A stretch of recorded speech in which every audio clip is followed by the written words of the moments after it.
Thanks, Tanner. Lance, what's up, man? Rhett, how stoked are you right now? I am really excited about our guest tonight on the RT podcast or RT Dialogue podcast. The Um, guest tonight, we sound like some radio show or something. well, we've been thinking a long time about doing an anxiety roundtable and just talking through different components of anxiety. So I thought I'd start with you, Lance. You want to introduce the guest, even though everyone knows who they are? Yes. Well, I mean, it's really funny that I'm introducing these amazing people, but I think it is great for us to just, for those of people that might be just getting into restoration therapy, you're in for a treat today because we got some heavy hitters today. I mean, first off, we have you, Rhett. I mean, you wrote the book on anxious Christians. Oh gosh. I Yeah. mean, you got to start it. A lot of I this would stuff like started because of you, brother. there's definitely some things in that book that I still stand by, and a million things I've learned since then. But there is a tracing of the RT model in there, um, for sure, that has helped me with anxiety. But thanks, Lance. I appreciate that. Yes. And we have Terry Hargrave, the founder of Restoration Therapy. Say hi, Terry. Hey, man. It's There you good to be go. with y'all. And then we have Tanner Hargrove, who helped create the Turning from Anxiety intensives. We're super stoked for you to be here. Say hi. Hello, glad to be here. Uh, Tanner is you're just get ready, everybody. It's gonna be awesome. And then we have Miss Meghan Eaken, my compatriot, also trainer for the Training from Anxiety intensives. She has done the leadership series with the Boone Center of the Family, talking through anxiety, and she has her own restoration coaching for anxiety. Say hi, Megan. Hey guys, happy to be here. And last but not least, we have the wordsmith of all wordsmiths, the Therapy Thursday collective amazingness of all amazingness. If you ever needed some sea glass, she's got you covered. We have Nicole Zasowski. Say hi. Hi, so happy to be here. Nice. Well, we're Well, here to talk about anxiety, right, Rhett? yeah, I think, you know, let's start a good place, maybe. I have a couple different directions I'd like to go, Lance. You tell me. We can start by defining anxiety. Yep. And then I'd like to I'd like to talk to Terry about starting kind of top down how RT looks at anxiety. But let's start with, and Terry, let's just start with you. How would you define anxiety? Yeah, I definitely think that anxiety is based in, our society tends to look at anxiety and fear as the same thing. The reality about that is that fear is a primary emotion. The one way that you can tell secondary emotions from primary emotions is, what is the question after that? For instance, when you say, I'm anxious, people say, well, what are you anxious about? In other words, there's something behind that anxiety that's not an object. It's that I'm fearful or I'm afraid of this or afraid of that or something of that nature. So, right off the bat, we have to acknowledge that anxiety is something you do in response to emotional dysregulation. And it's particularly insidious. And my definition would be anxiety is ruminating on fear to the point where a person trains their brain to continue ruminating that actually injures their identity and sense of safety. In other words, rumination itself is bad because what it does is it takes your fear and starts going over it and over it and over it and over it. And if you continue to doing that, you actually train your brain to become like that's somehow needed in this person's life, so let's continue to do that. Everything that has the slightest amount of question or fear associated with it, the way we handle this is we kind of have the spinning circle on the computer to say, well, let's just keep going over it and over it and over it to the point where it just damages, it either injures identity or your sense of safety or both of those things at the same time. So, it's much, much more toxic than what most people think. It's not like, well, everybody has anxiety. No, not really. Everybody has fears. That's not the same thing. Not everybody ruminates on their fears to the point where it starts injuring their identity and sense of safety. Yeah, that's really interesting, Terry. When I was doing research on I was like, how do other cultures use this word anxiety? I remember like the word anxiety comes from the Latin, which means like to narrow one's view. So it's like this very tightening of the focus, which would point to that rumination. The Greek word was, this one, Nehemiah or Mayor of Nao. there it is. To have a divided mind, right? Like your mind is divided. And in the Hebrew, there's like there's two words that there's there. One talks to the divided mind, but another talks about like feeling weighed down with worry. So it's like this, all these things, like you use this phrase is anxiety is what we do. It's not what we feel. Yeah, I find that interesting. It's not a primary emotive quality, and it's quite different than fear. Fear is very functional. Fear is our friend in many ways. It keeps us going. It helps us to move away from things that are dangerous to us. It keeps us alert. Anxiety, that kind of ruminating process, runs us into the ground, teaches us that we must be incapable of managing ourselves. But mostly it makes us, it leads to us seeing the boogeyman in every situation. I mean, something's out to get me no matter what. And if there isn't, I create it on my own. That's the process where I'm training my brain to actually do the very thing that's so painful for me. Terry, as you talk about that, is that at all related? Is there an addictive quality? Is it the same part of our brain that would operate like an addiction, or is rumination different than that? So here's the great undiscovered country, Nicole, is that, what I would tell you is not only are anxiety and depression tied together, because depression has the same ruminating quality with a little bit different twist around negativity and self-deprecation and things of that nature. But a rumination, I would say, is at the root of OCD, addiction, eating disorders. You start finding this kind of quality where you train your brain in such a way that it injures you and takes away your life. I think we're going to find out a lot more about rumination in years to come, but I think what we're onto right now in talking about anxiety not only has absolute direct connection to depression, but it also probably will eventually have direct connection to addictions and OCD. That's interesting. It makes me think about how when I'm working with someone who is struggling with rumination, there is a hit that they get off of ruminating, right? It does serve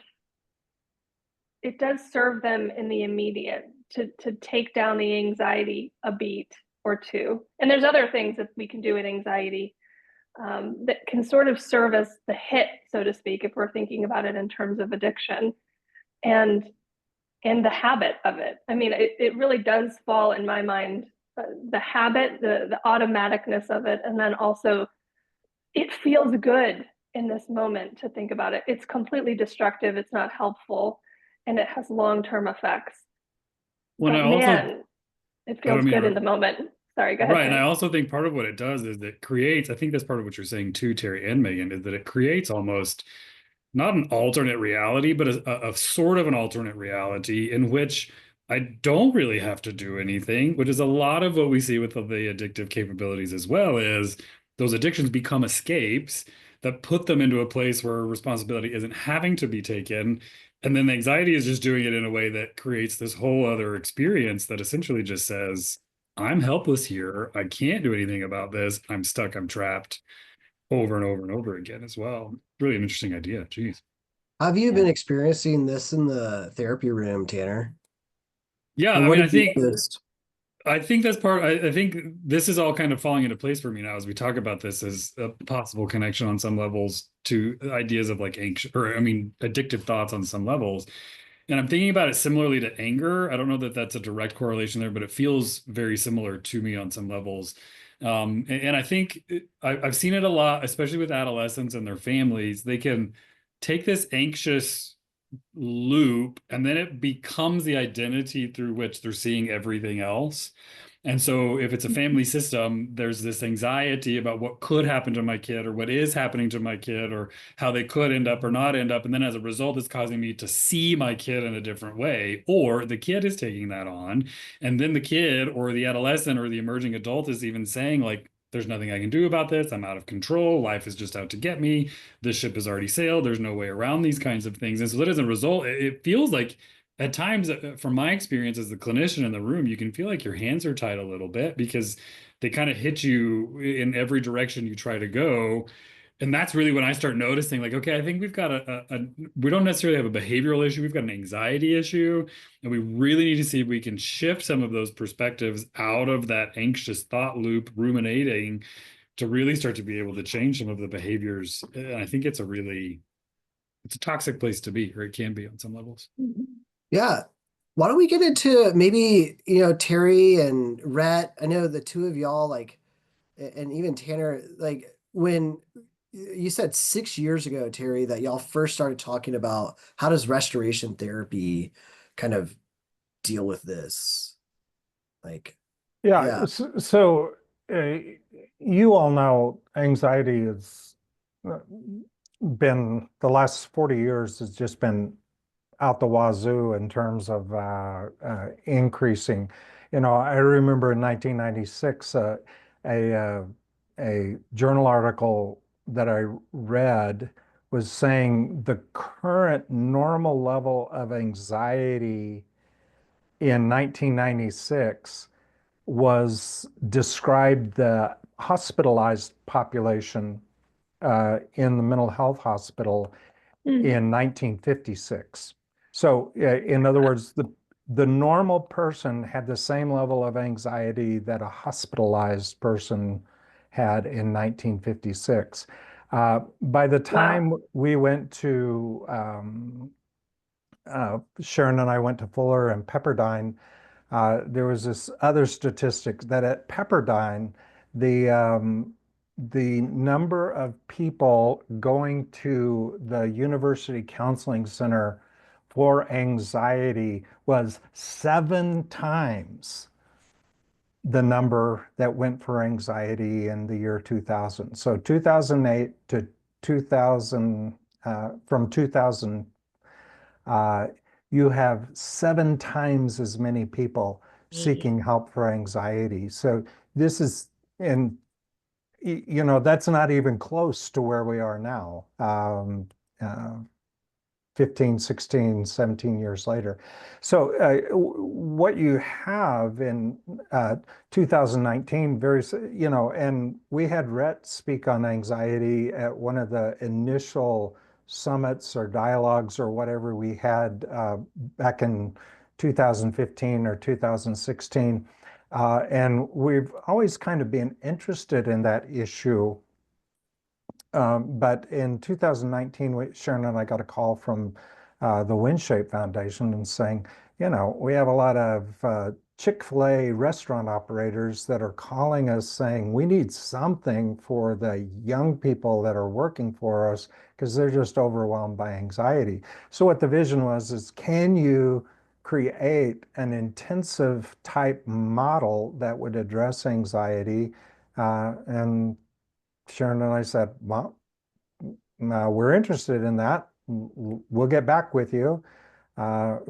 We talked to Tanner and Rhett. Then COVID hit, and so it took us 2 years to work our way out of COVID. But then in 2022, we had some research, we had some ideas, and like most things in our RT, we said the best way to find this out is to try it out. And so we had 2 pilots, intensives set up, and we actually Not 4 did it. pilots though. Just 2 pilots initially, right? Yeah, 4 pilots, 4 co-pilots, 2 pilot intensives, and the result was promising. The first one, second one was even more promising, and then we trained an initial group of therapists. You and Megan were part of that group. Nicole was part of that group also, of that initial training to say, this is the protocol. Go out and see if you can replicate this intensive. We had 4 intensives that came back and said, yeah, this is actually working. And so we've kept training people from there. But the dynamic reports that you get from individual therapy or group therapy or intensive format therapy has been, astounding to say the least. But that's how Was it there a started. moment, Terry, this is for Terry, Rhett, or Tanner, who were at the original pilot, like working it out, making this stuff up as you're going, right? With the basis of of restoration as the foundation. Was there a moment for any of you where you were like, oh, this is going to work?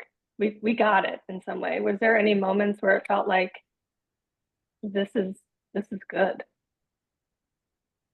I mean, I can't Well, speak for. Oh, go ahead, Terry.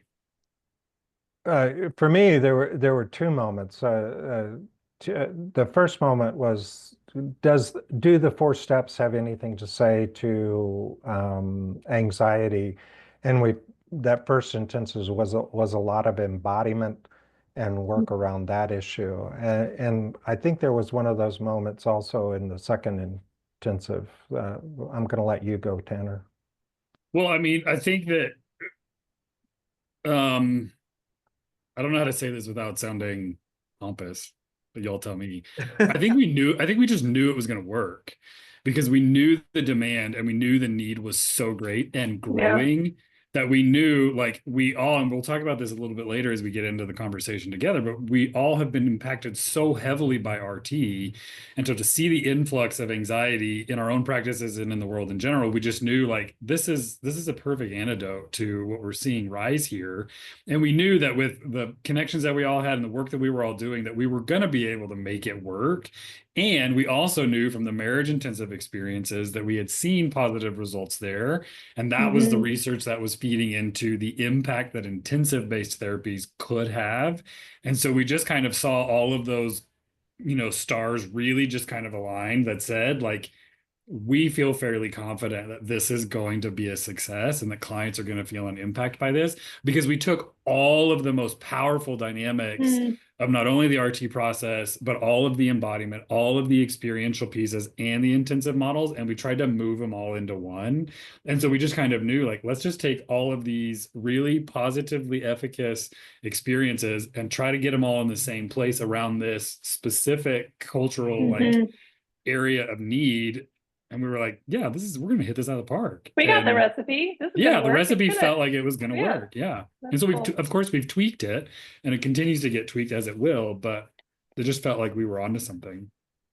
And I mean, if COVID did anything, right, 2 years later, I mean, statistics are everywhere, but I know, like, in 2018, what I read is that on any given moment, about what, 18.5% of the adult population is diagnosed with an anxiety disorder. Post-COVID, I was seeing numbers that said on average 33% of the adult population is diagnosed with an anxiety disorder. So you almost double it through COVID. There was one moment actually, and this goes to rumination. I remember Terry standing up in the room and saying to a participant, if you have 100 ruminating thoughts a day, you need to relentlessly 101 times a day, like intervene in that rumination, like radically intervene. Mm. And I was like, wow, like this is how, I guess the word serious, or how actively we need to participate in the way that anxiety works in our lives, and not just sit back.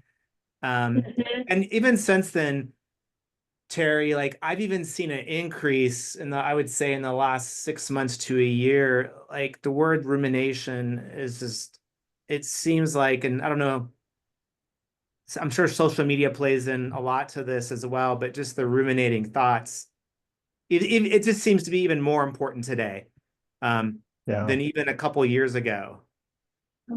Yeah, I think that we're part of the group that is naming it correctly now. The idea that we're not powerless with this, that we can really make a big effect. It surprises me though. I mean, there are two things that are absolutely evident in the research right now. Is that one, anxiety is not fear. Anxiety, increasingly, we're getting the idea that anxiety is what you do in the research. The other thing is that the idea of that you have to radically do something to get your brain on the track to stop ruminating. You have to, it takes a lot of empowerment and just a will to say, I'm not doing that anymore. I'm going to do this instead. It's mindfulness. But so clearly the research says that. It is amazing to me that the therapeutic world has just simply and almost exclusively ignored that. It still believes that the way that you change is understand your client and empathize with them and they'll get better, instead of doing.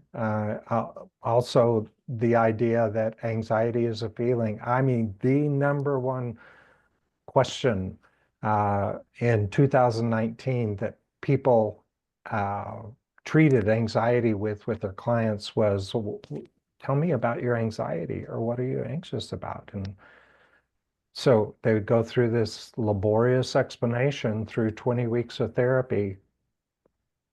Yeah, amazing. It's so wild to me. And I think it would probably, maybe we could spend some time right now just talking around the misconceptions about anxiety that we have. Because I know we all had some thoughts coming into the room. And then maybe, if it makes sense, we could talk about the empowering applications that we have. But I know before we got on, Nicole, you were talking about this whole idea of like around the misconceptions. You're like, there's nothing I can do. Could you talk more about that? Sure. Well, my writing and speaking has allowed me to swim in some waters where people are very interested in therapeutic concepts. That's the good news. The bad news is I really feel like they're getting bad answers. And I was talking with this group about what some of those are, particularly around anxiety, because it is such an interest among the broader population. But one of them being that anxiety is a feeling and not something that you do. Another one being if I just endlessly understand my anxiety and examine it from all sides and the stories that contributed to this, that I can unlock the secret to anxiety rather than that being the very rumination that we're trying to avoid. And then a third main one would be this disempowering language around it, whether that's identifying with it or, I'm anxious as if it's part of our identity, or that this is just something I have that I can never break free from, which naturally impacts a person's expectations in therapy and the work and the agency that they feel like they have in a therapeutic setting to do it differently. And so one of the things that I've had a lot of fun with, because I swim in these waters, but I also get to be with you all, and I practice the RT model in my personal life, and I obviously practice it as a therapist. And I'm really passionate about bringing that RT language to that broader audience in a way where the language is accessible and I can give it to them in bite-sized pieces. So that's what I've had fun doing Therapy Thursday around. But those are the main misconceptions I see. I'm sure they're similar to you all, but I would also be curious, what are some of the things you're seeing in your therapeutic rooms? Yeah, what would you add on, Megan? One of the things that I see a lot is a lot of clients don't even recognize that they're doing anxiety, that there is, they might call themselves anxious if it finally reaches their body. And they'll say, I feel anxious. But anxiety starts so much further back than that. I have clients who come in and say, I got this text and I can't respond to it right now. Or I got this email and I have to respond to my boss and I feel anxious about it. Well, tell me more about that. And they'll say, well, I can't respond right now.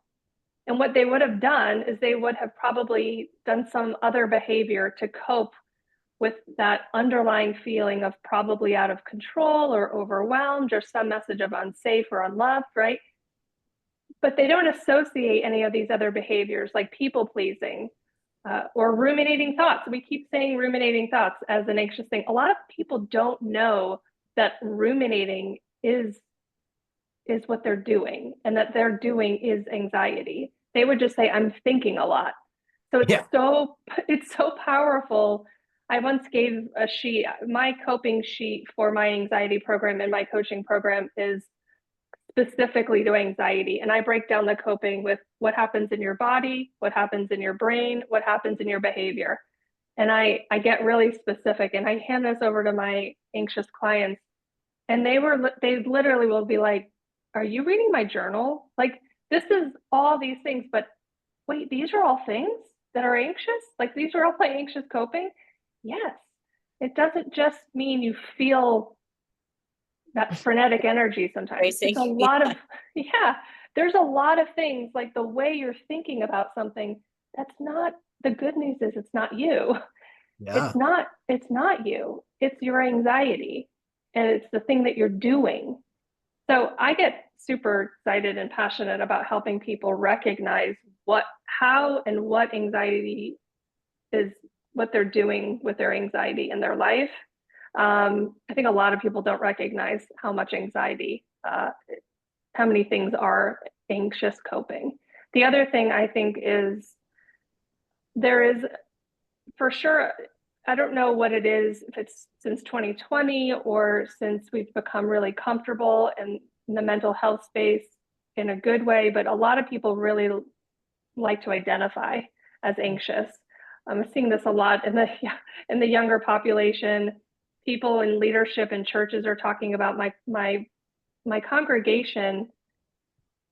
When they talk about anxiety, they don't talk about it like it's a bad thing. They just almost wear it like a badge. Well, I'm anxious. And there's almost like an ergo, I don't show up to Bible studies, or I'm anxious. So I'm a mat people can walk over. I'm just a people pleaser. I'm anxious. So I just let people walk all over me and I have no boundaries. But it becomes this thing that they get to identify themselves as, and then that's it. It's almost like a closure of the identity development process in adolescence. Like we've seen that with some other badges or identities that people can put on, and that's a different conversation, but I'm seeing anxiety as one of those.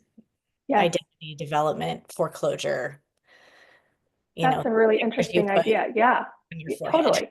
Yeah. Yes.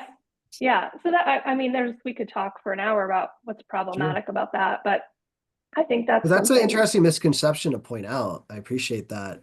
I love your kind of playing with the brain, the body, and the behavior. Mhm. Mainly Good because it alliteration. feels like a pastoral sermon where you used all B's. Yes, I have 3 points. Yep. You And know, they all start with the letter B. Mhm. But I will not forget it now. I'll tell you that much. Mhm. What did you say, Tanner? I think, Brett, were you going to say something? oh no, well, I'll say something. I was gonna say something, but it's just that's interesting because I think personally, I had a hard time over the years detaching myself from an identity about being an anxious person, because I saw so long as anxiety helpful to me in a lot of ways in terms of facing my fears and working through things. And, early on in like the book that I wrote, and I was a huge, huge fan of Kierkegaard and just kind of like seeing anxiety as this like sense of freedom, that it's the alarm going off in your life says, pay attention to me, pay attention to me. And so I felt like I saw it as a helpful guide, but almost over time, I didn't know how to live without it, if that Mm. makes sense. And like I use the metaphor in therapy, like I think it might have been Nicole earlier saying it. Like I do think, as a human person, like we will navigate anxiety probably throughout our whole life in varying forms.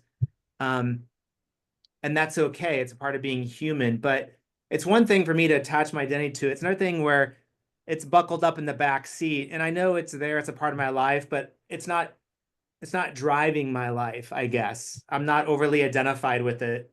It doesn't take control of my life. But Yeah, can I say something there? yeah, Because I don't think you would say, Rhett, oh, anger is always going to be a part of my life. Anger is going to just be there. I got to figure out how to be with Yeah. him. So I actually don't think anxiety has to be a part of your life. I think that gets more into, well, fear is going to be a part of our life.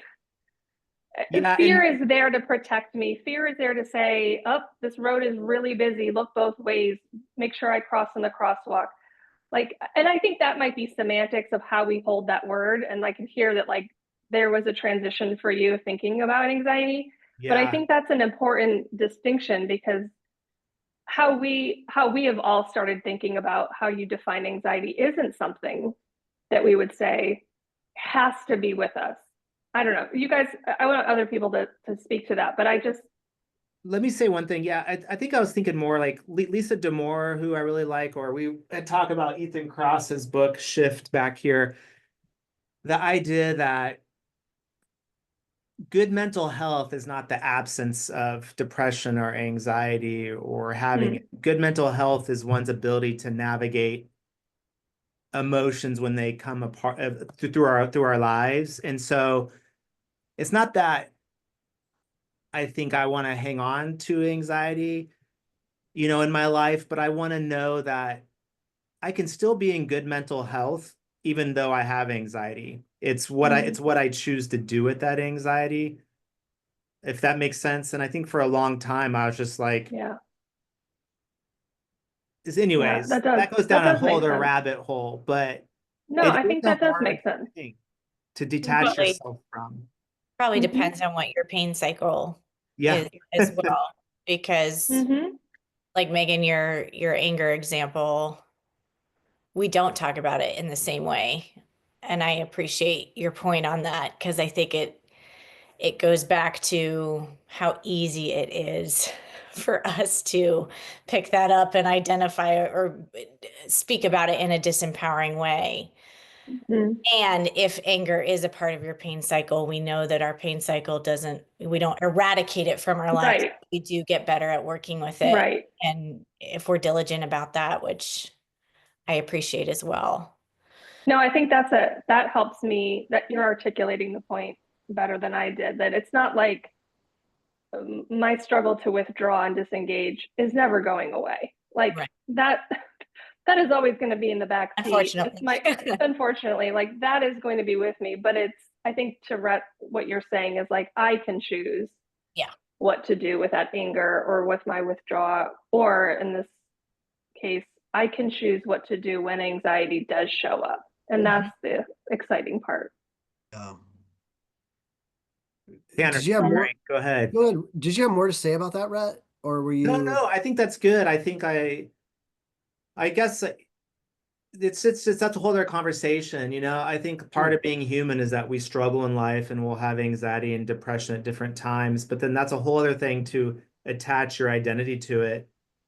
And you just see it so much more, especially in a lot of the youth culture that I work with, where it's kind of cool to say that you have anxiety. And if you don't, you can be ostracized from your community a little bit on campus. And I didn't see that coming 10 years ago or 15 years ago. So Wow. It's really interesting around like when I was with the research around like where if you say you have a disease, it becomes very trendy and like you embody that disease. I found Well, I just especially- listened. I mean, oh, sorry, Lance, go ahead. No, Tanner, go with it. I know you want to Well, talk. I just listened. I'm not going to name the podcast because I don't know if you're allowed to do that, but I just listened to. Can I just say the name of the podcast? yeah. Yeah. Okay, so there's a podcast called Hysterical. And I don't know if you've listened to it or not, but it hits on this very idea, Lance. It's about these girls in upstate New York or Yes. somewhere in New York, and they all started to develop tics, Mhm. like as in Tourette's. And there was only like 16 or 17 of them, and there was no like medical explanation for why this was the case. And they were like, some of them were super violent, and some of them. So this whole podcast goes into like the history of hysteria and talks about what it meant, like historically, and some of those kinds of ideas. And I think we see something similar with anxiety on some levels. And so in my mind, when I think about some of these misconceptions, I tend to think that I don't. When someone comes in and says that they struggle with anxiety, my first thought is, really? Which might sound not great as a therapist, but I think that on some levels, I think when you've experienced genuine anxiety is one thing versus when you experience common stressors, or when you experience just emotional dysregulation, or when you experience just being stressed out. And I don't think we live in a culture, kind of like you were saying, Rhett, I don't think we don't spend enough time teaching people how to handle their emotions in a healthy way, rather than just being able to throw a label on something that disempowers them to be able to actually learn how to handle their emotions healthily. And so I think one of the misconceptions about anxiety is that all stressful emotion is anxiety. I don't know that that's the case. I don't know that all stress is anxious stress. I don't know that all fear is anxious fear. I don't know that all discomfortable feelings are anxious feelings. And so I think that's kind of become this like bucket that we've just thrown all emotional dysregulation into. And it's like, I don't know that that's the case. And I think that's doing things as far as how we're medicating it. I mean, there's just a whole lot of implications that come with what we're having and seeing there when it comes to some of those misconceptions. But Woo! Come on, Preach, Tanner. Tanner. Tanner's ready to Preach. go. And I, you know, while we're at the anxiety, we just did a training on our turning from anxiety groups, and while we were there, Terry was talking about how anxiety isn't your friend. Would you mind? I don't know if I can't remember if we did it in this part yet, but would you mind talking about this, Terry?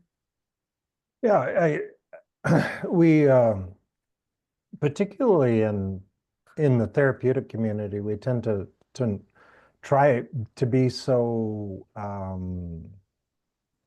embracing of any kind of emotion that we get way carried away, you know. And so I'm gonna rag on internal family systems just a little bit. Yes. You know, the idea Take them down, that, Terry. you know, Richard Schwartz has a lot of good ideas. I understand what he was trying to do, but you know, internal family system is is not systemic. It's basically a reorganized psychoanalytic theory and Freudian psychoanalytic theory, by the way. But the twist that he tries to make on it, even Freud said, you know, the id is one evil dude. You know, it is not Your friend. It is messed up. Schwartz comes along and says, yeah, your firefighters and all parts of your personality are good. Yeah, they're all meant to try to take care of you. This idea that anxiety is somehow your friend. That's the current source of what's going on. I can tell you anxiety is not your friend. It disables you. It tricks your brain into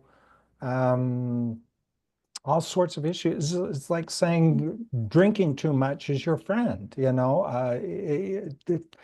These crazy ideas that our emotions are they can't be bad, they're actually good. This is, you know, a decade and a half from now, people are going to go like, what? It is, it's just a little crazy when you start separating it out. Not all parts of your personality, not all parts of your coping are to your benefit. They are dangerous things that get you in a lot of trouble, but more importantly, they are actively destroying not only your identity or your sense of safety or both.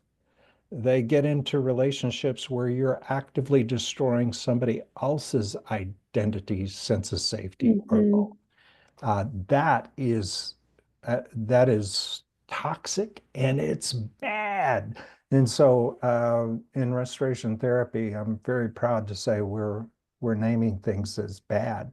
You know, we're not afraid to say there are some things that are bad for you and you shouldn't do it. Say something else about getting into relationships. What do you, like?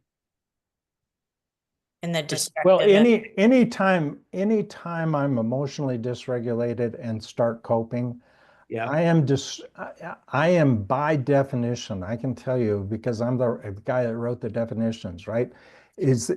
By definition, I am injuring love and trustworthiness. That is the definition of coping out of my pain. There's nothing good that comes from blaming. There is nothing good from shaming yourself, nothing good from over controlling and destroying relationships by getting out of your lane. There's nothing good about withdrawing. To try to say otherwise disrespects the idea of love and trust, which form the basis of all identity and sense of safety. So, yeah, I don't know if you want to hear more. Well, no, I was just wondering in particular to anxiety as a coping behavior, if you've noticed, or any of you have in your work with couples or in relationships, if anxiety takes on a particular dynamic in couples work or in relationships or impacting the relationship that may be different than, you know, just thinking about coping behavior being destructive in general. I was just thinking about anxiety in particular. Anxiety is so toxic. I mean, imagine being hyped up on drugs or not being able to put your computer game down or your iPhone down or something of that nature. Anything that starts impeding my access into relationships. This is the same function of what the rumination around anxiety does. I can't be present with you because I'm here. I'm locked in my brain and I'm catastrophizing 14 different things in my head, including you. Yeah. And so I can't be present in the relationship, and I'm certainly not present to the relationship with myself. Yeah, I was just thinking it has at least in family systems theory, and I was thinking about the work of like Edwin Friedman and stuff, but just we talk about anxiety being like a virus, like contagious a lot, and it sometimes when I'm working with couples, it feels different. It's like picked up on in a way that maybe some other coping behaviors aren't, in a way that can be hard to unravel and kind of see. It just has a different quality to it that I've just noticed here, I think, a lot more recently. Sorry, Well, I see, you were gonna say something. what I see with couples, if there's one partner that's primarily anxious, you see that cycle play out, and that their partner becomes the tool for regulation. I mean, we can call that co-regulation, but it's essentially I get to use you to help me regulate. So that often looks like I take up most of the air in the relationship. I'm the one whose problems get talked about full length, 30 minutes of venting. And then there's no space left for me because, well, we've got to get the kids to bed or whatever, right? But in the partnership where there's an anxious person, I can see it playing out the way Terry was describing it. Someone's in their head, not present at all, checked out, avoiding, gaming or doing something else, or just perpetually planning their life, or they're overly present with their partner and using them up so that I can get I'll call it my hit of regulation, because thank you, I have to get this out. You need to listen to me and make me feel better about myself for 5 minutes.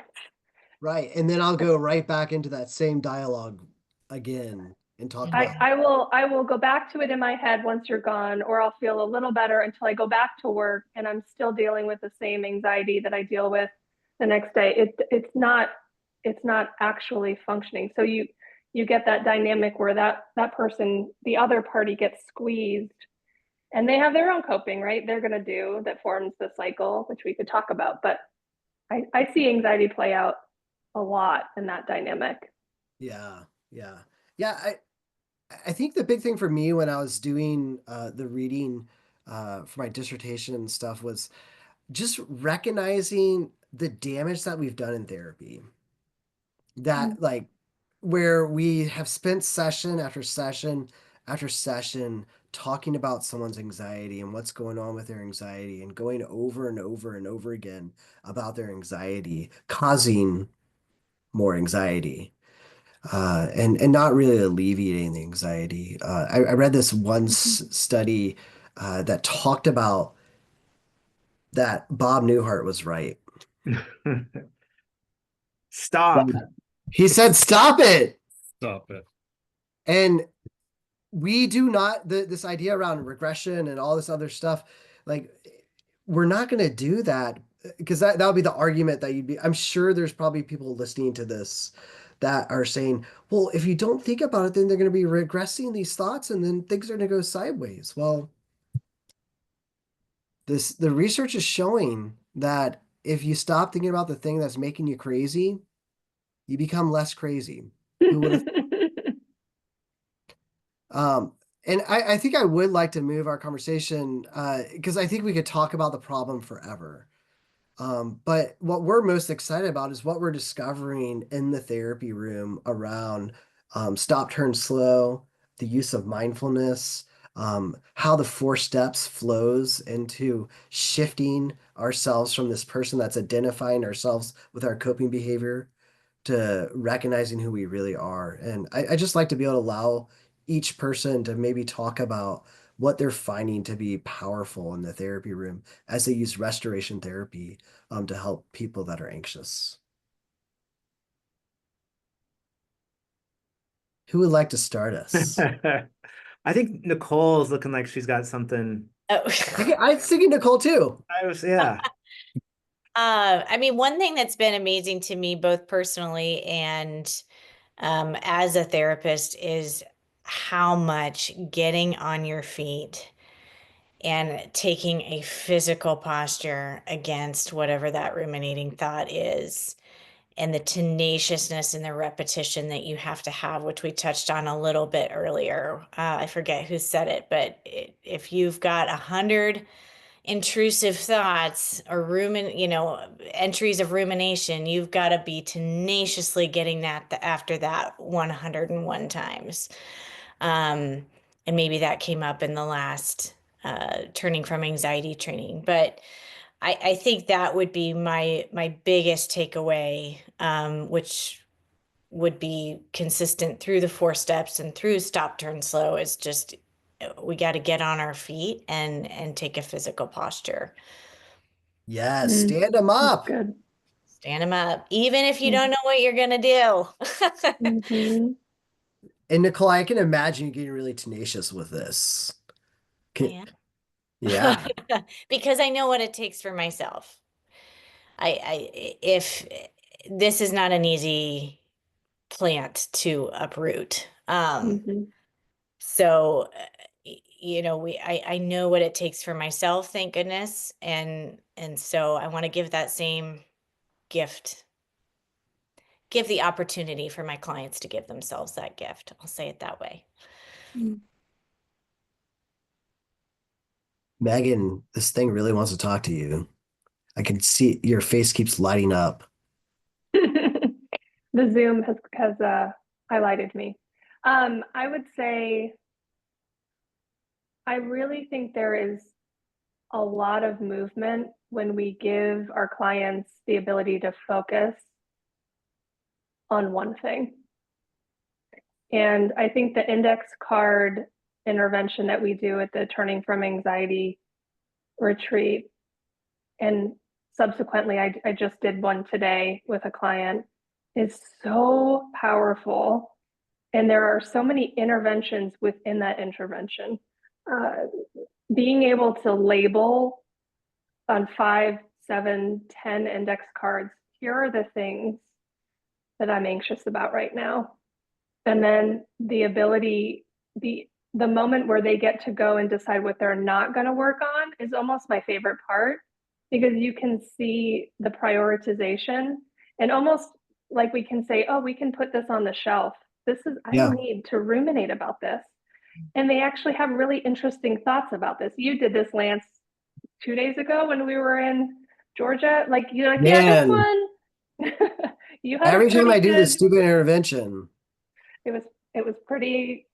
It was pretty intense. But the part before you started crying, the part where you wow, went, you're calling me out right now. I am, yep. The part before that I loved was you looking at each one and saying, you know what, this one's going to be okay. I'm going to move that one over here. This one, I know what I have to do. I'm going to work that one out. This one's actually not coming up for a couple, like whatever it was. And every time I do this with a client, they do the same thing. But then they say, this one's rising to the top. I want to work on this one. And I love that so much, because anxiety gets anxious about one thing, but then it has this weird way of getting anxious about everything. I have a coaching client that wants to work on a specific thing. She has a specific goal, but when I go towards it with her, she's like, well, but my kids and my career, and it gets really big. And I think it's anxiety's tricky way of avoidance, weirdly. I'm seeing that as an avoidance behavior, because if there's so many things to avoid, then I don't really have to deal with anything. So I won't keep going about this, but just the ability to focus on a thing Yeah. and regulate on that is so exciting to me. Absolutely. And by the way, Rhett is writing this index card intervention up for the Substack. Yeah. So if you haven't Awesome. seen it, it's going to be on the Substack really soon. It should probably be up before this podcast, I imagine. Yeah. I used that on Friday actually too in session, and the person said to me, "Oh wow, everything looks so small down there on the floor." And Mm, um I'm gonna have to do more research. I feel like I picked up some piece of it from this old book, Things Might Go Terribly, Horribly Wrong by Dufresne and Kelly Wilson. They have a lot of like anxiety tangible exercises, and I feel like back in the day when I first used it, there might have been some inference from them about like just trying to like organize stuff to one thing. But I I agree with both of you, and I'm not trying to copy both Nicole and Megan, but like the having a client focus on one thing for me in the last probably like 6 months, and then this is where I love Paul, the Apostle Paul, more and more and more, where, and we talk about a lot, 4, 6, 7, 8, and 9. He's talking about anxiety, but he talks about like meditating on the truth and then go out and practice it. He says, like, Come practice it. on. So I just trying to get a client to focus on one thing and then to practice it in the room, to like walk to kind of feel it in their body as they're walking through some things. And then I'm pretty prescriptive too. Like, I want you to go out and do it this week. Like, this is what I want you to do this week. I want you to go out and observe yourself and to experiment with change and try some things on around just that one thing and just simply noticed, which I don't know, I've kind of come back to that. And Terry, it might have been at the summit. I think it was before then, but there was a phrase you used a lot about taking a stance, a position in your life. And that's just, I think about that a lot. And I use that in the room a lot, like getting a person like, you have the ability to take a position in your life right now, to take this stance, whether you believe it or not, and to try something different. And I keep going back to, maybe I am just a one-trick pony and that's all that I need to be. Like, this is all I got to do to get clients to move. And I don't know, everything else is kind of falling away, and just focusing on one thing and getting into practice is where I'm kind of hanging my hat at the moment, and where I see the most change in my life and in my people I work with. So That's good. What would you say, Terry or Tanner? Go I ahead. mean, Tanner. I think just kind of to reiterate a lot of what people are saying, but there's in recently, and as this has all kind of evolved since these anxiety intensive, oops, sorry, I almost dropped my computer. The two things that I keep coming back to are these ideas of mindfulness, and the idea of really clarifying and making sure that it's super, super clear around what control they do have, right? So playing into the idea of empowerment rather than disempowerment, which I think is the implicit message that comes with a lot of anxious thoughts. And for some reason right now, I'm really stuck on this idea of like swimming, and the metaphor of swimming, and I'm using that with a lot of clients. And I've gotten to where I talk to them about how, like, do you know how to swim? And if you know how to swim, you've probably never drowned before, or if you have, you've at least done enough, and something's kind of automatically kicked in. And I talk to them about how there's 4 different strokes when you swim, right? So there's breaststroke, freestyle, butterfly, and back. And so we spend the majority of our time right now developing their 4 strokes. So what are your 4 strokes? And I don't care what your strokes are. You get to make a decision about what they are. Is it journaling? Is it mindfulness? Is it breathing? Is it exercise? Is it moving your body? Whatever it is, let's come up with your 4 strokes. And then let's get really good at practicing your 4 strokes. Because what we want to do is we want to prevent you from drowning. And so I kind of just play into that metaphor, but I make it be focused around those 4 things, because I think that's the other thing that we see happening is when people get into these anxious moments, they start wanting to try everything and then end up doing nothing. And I think that that can be a really disempowering, unmotivating, overwhelming experience. And so, and then what ends up happening is once we've kind of gotten those things developed, after doing them in the sessions, and they start having conversations, right? Because they'll try to pull us into talking about their anxiety, those kinds of things. I'll say, "Boop, you're kind of drowning. I need you to tell me what stroke you want." And then they'll say, "Okay, fine, I guess we'll journal." Great. And then I grab their journal and we journal, and we like pull it into the moment when it starts happening in the context of the actual session. And that seems to be making quite a bit of a difference there. And then the other is the idea of mindfulness. Which, I mean, we've all done some research there. We've all kind of studied those kinds of things. But we don't I have think our that, doctorate in mindfulness. well, I don't either, but a lot of people think that mindfulness is passive. And I tend to take the perspective that mindfulness is much more active. It becomes an actual practice that we should be implementing into our lives. That sometimes I don't know that people realize. And so we kind of throw that word around, like, you just need to practice mindfulness. You need to be more mindful, or you need to blah, blah. And I think that just goes whoop straight over their heads. And so when we do things like pipe cleaners, or I've been doing a lot of watercolor lately just because I'm drawn to that medium. When we do even like physical representations, grounding objects using whether it's jewelry or rocks, those kinds of things, that has proven to be a really beneficial thing. Or I'm kind of seeing that be powerful as well, because they can actually use the practices rather than just thinking about it as like a state of mind.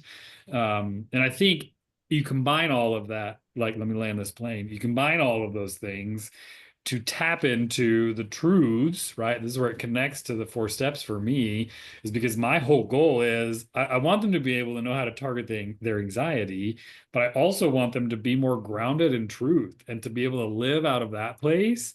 And I think that's part of what the intention of any of these interventions, whether it's mindfulness or whatever it is that we're talking about, the index cards, our goal is to get them back into that place of truth so that they feel empowered to continue to live out of that place rather than out of a place of pain. And so for me, that's how those all kind of work together on some levels. Is great, let's do this thing to get us back here so that you can feel your sense of empowerment and that this anxiety no longer has control over your life, because it never did. So let's help you get back to that place of being grounded on a more consistent basis. It's so good. So we're like landed the plane at a swimming pool, it seems like. Captain Sully, if you're familiar with some of those things. And yeah, see, it's all Work it just out. one big world. Yep. Great. My butterfly's not so good. Terry. You know, if we believe that anxiety is what you do and not what you feel, then here's the corollary to that. That means that anxiety is your choice. You know, you may not have a choice on whether anxiety comes on you, but from there on out, it's your choice. What you do with that anxiety becomes essential. And so, you know, what I've had a lot of luck with is the stops, turns, slow, and just teaching my clients to be relentless and intolerant of their anxiety, is saying this is something that you are ruminating with. You have to, it's almost like the language of sobriety. You know, do what you need to do to resist this framework. But stop, turn, slow really is this technique of slamming the brakes down on it, where you call it out, you call out the source, you do some physiological breathing, you identify at least a central idea of the empowered position. That's the idea of taking an empowered, authoritative voice on yourself, of your own identity, own sense of safety. Call that out, and then identify a next step and get your tail in gear doing it. You know, that's what that stop, turn, slow mechanism is about. And teaching clients is that you don't have the luxury to entertain your anxiety for 20 minutes or 2 days or 2 weeks or whatever it is. And you really, that sets the stage then of being intolerant of your pain cycle. So I think that that's really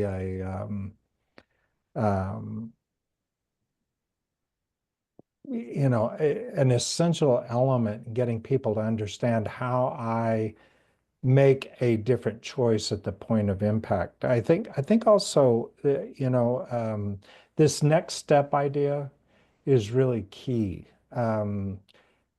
Because once you consume the mental space of saying, after I notify my brain that I'm going to go another direction, if I identify a next step that I know is an automatic winner for me in terms of dismantling the anxiety, this seems to be really key. I mean, this can be some physiological soothing thing, which I think that journaling does that for a lot of people. I think bilateral stimulation can do that for a lot of people. It can be a physiological thing that we do. It can be an organizing thing we do, like journaling again, or thinking through, you know, who do I work with? What do I do at this point? Some repetitive activities are very calming to some people, and they don't ruminate once they're doing the repetitive activity. That's much better, less damaging than actually doing the repetitive activity. But you know, for me, more and more this keeps showing up, is the next step If I connect it to relationships, if I move them toward relationship, that number one, connection, and number two, what do I do when I connect? I'm going to say something nurturing. This relational connection of actually doing the relationship, not thinking about the relationship or explaining what I feel, but instead doing something nurturing, like, sending a text to somebody like, hey, Megan, what I want you to know is that you're so articulate and so helpful. I love your heart around the way you talk about Brady and Jason, and when I say, uh, Nicole, this was a terrific idea that you had, and what if it's wonderful, and the persistence of it. If I call those things out, that's actually nurturing them, and when I'm doing that, that's taking me out of my brain lock, stock, and barrel, and into the relationship, and using my brain to actually build the relationship. So I think that the idea of making the choice to say, I'm done with the anxious thoughts, I'm done with that ruminating. That's a really empowering position, but carrying it through to that next step has really been the most successful thing that I've done. Yeah, I totally agree, Terry. I think this is where my mind was too when we were talking about the whole next step. I think gearing people up, and I think Tanner, you're hitting on this as well, but the more that we can get people familiar with that next step, Mhm. what it's like, how to do it, how to express it, finding your flow, whatever it may be, makes a huge difference. And, just thinking through, if we're talking about anxiety as a coping, and we know that it is being driven, by fear or one of those traps that are on the map, whether it's, safety from an external or internal source, or if it's a sense of feeling unloved or in your identity from an external or internal source. For me, finding those activities that reinforce one's identity, reinforce one's sense of safety makes a huge difference. I've I've been playing around with this thing with clients where I don't know if you guys got into Harry Potter at all. Um, Who's that now? yeah, I know, but in Harry Potter, there's this cool stone called the Sorcerer. It's the Sorcerer's Stone, like the first book, and when you hold it, you can see like your beloveds, right? And there's this quintessential scene where Harry's getting ready to face Voldemort, right? And before he goes to face Voldemort, he reaches into his pocket because he has the three. I'm going to ruin the book for everybody that's listening to this. Sorry. Um, but he has the three Deathly Hallows. He's got the cloak that hides him, and he has the wand that is all like super powerful. And then he's got this little stone. I'm messing up what the stone's called, but that stone allows him to see those people that are with him, that care so much about him. And he gets to see his mother and his father, and the recently departed Tonks, and oh gosh, what's Tonks's husband's name? Ah, Lupin. Lupin. Yes, and they're all around him, and he has this phrase that he says with him. He's like, "Are you with me?" And they look at him and they say, "Till the end." And I love that part because he can see them, he knows they're there, and then he's able to drop the stone in the forest because now he knows. He's not to pick up the stone again. He has to go back to the stone. He knows they're with him. He's able to face his foe. And I think a lot of times when it comes to that sense of fear or worry or sense of unsafety, knowing that we're not alone, And there are people that are with us, that we so care about. They may not be alive, but they're there in that spirit realm of, whether it's the Holy Spirit. You know, I think of my grandfather sometimes and his laugh, and or just thinking of my dad or even my wife, and just her presence with me as I go forward to deal with my task. All of a sudden, this fearful thing that it's freaking me out with my anxiety, I'm able to engage. Mm. So naming That's those so good, people. Lance. Thanks for ruining that book. I'm actually reading it right now to my son, and I hadn't gotten to that part yet, but that's okay. Are you kidding I me? read it in college, but I'm reading it to Brady right now, like for the first time ever. Wow. So, but no, the story is so good and it gives me chills thinking about it. It makes me think about one of the things I help my clients with is how do you take your truths and trust that your truths will be true in the future? So you can claim the truth right now if you're feeling anxious, but we think working with someone who's fearful about giving birth, right? There's something about that future of, well, who will be there in that moment? And that taking that concept of like the people who are here for me now they're going to be waiting for me in that delivery room. Yeah. And then we also think about, well, who else is going to be there? And we bring in, you can think about, well, I'm going to be there. Well, can you trust the you in the future who will be there and what she can do, what she's empowered to do in that moment?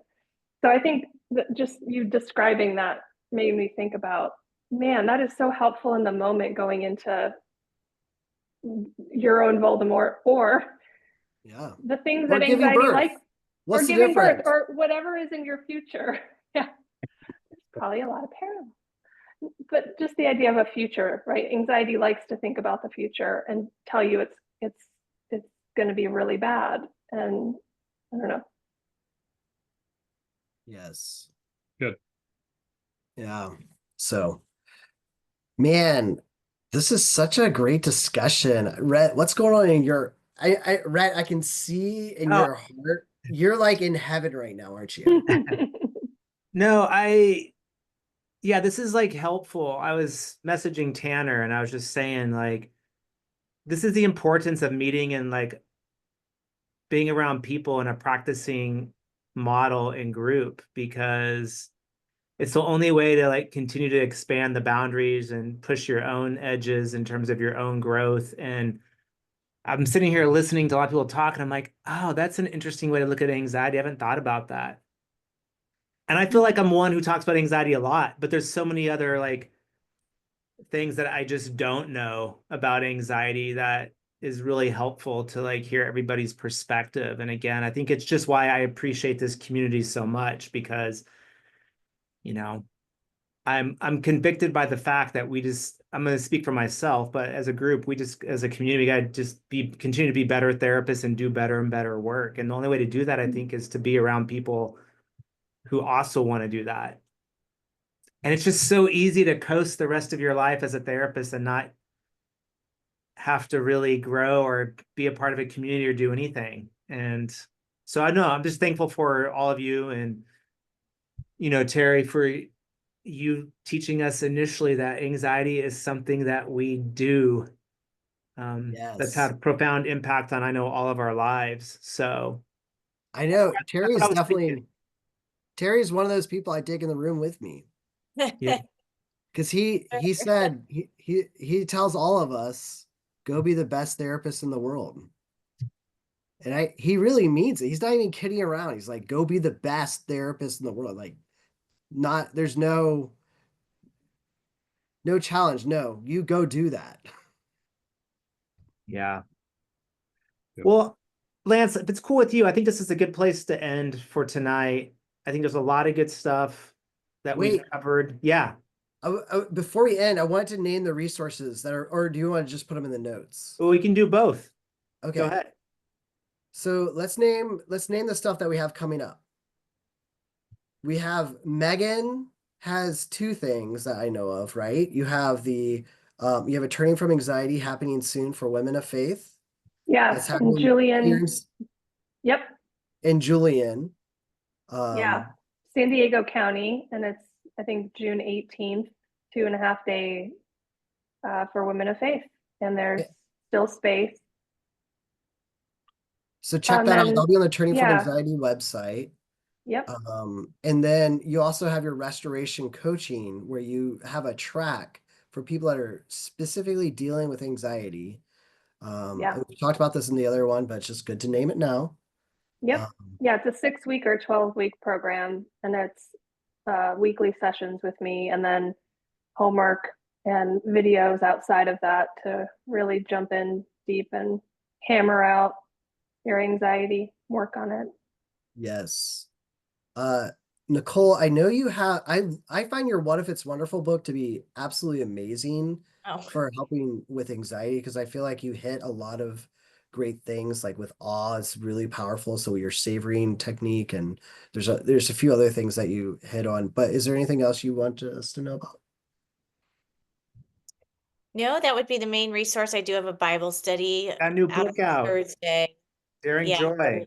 related to that, which is an element of anxiety in there. But yeah, so that's called Daring Joy. It's more of a group workbook experience, but certainly can be tackled as an individual as well.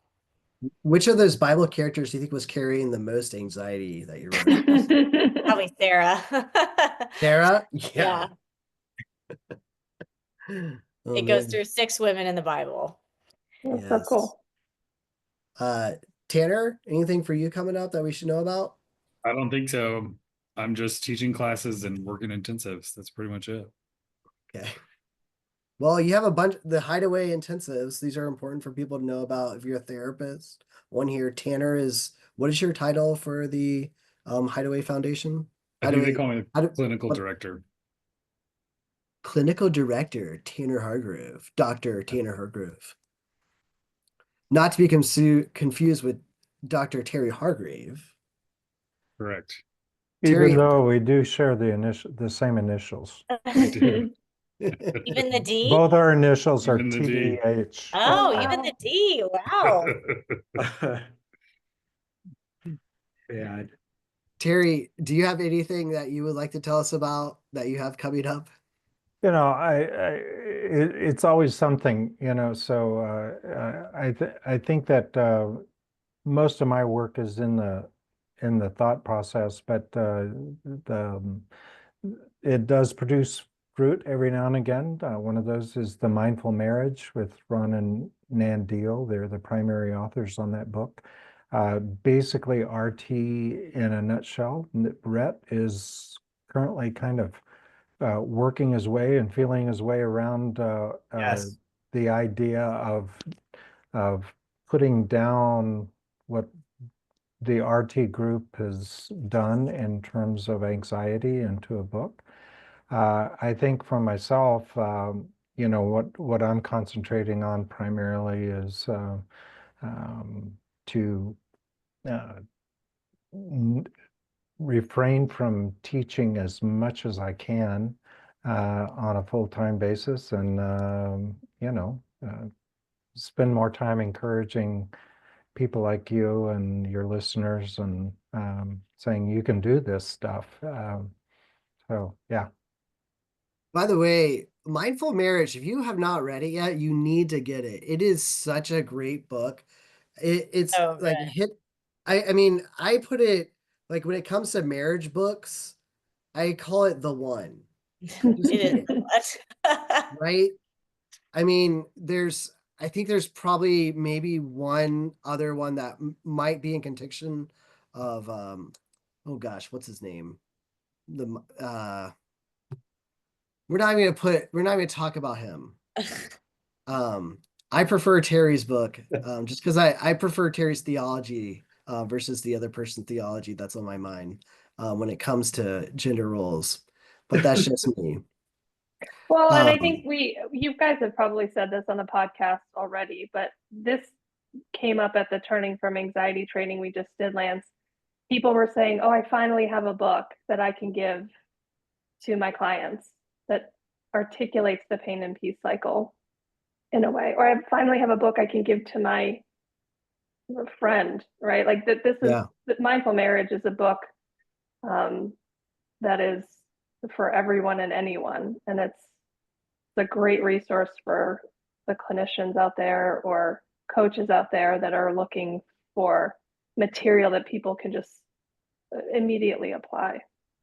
Yes, I like 5 days to a new self as well. I think that's a good one for the individuals. If you have a client that's not married, but Yeah. yeah. Rhett, do we have something coming up? I think we might. We're tossing around the idea of doing an anxiety intensive for pastors. So Awesome. Love it. yeah, Yeah, we're gonna be They're a lot not of help. anxious. They're fine. yeah. Start with start from the top down where anxiety sometimes begins.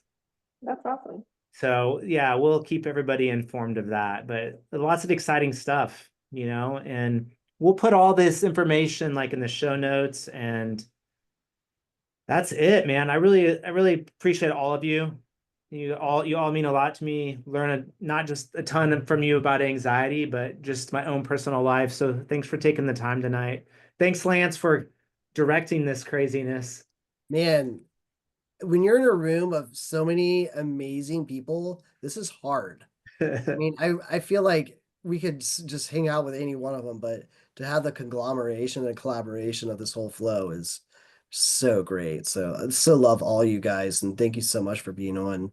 Uh, um, do that. So yeah, cheers, guys.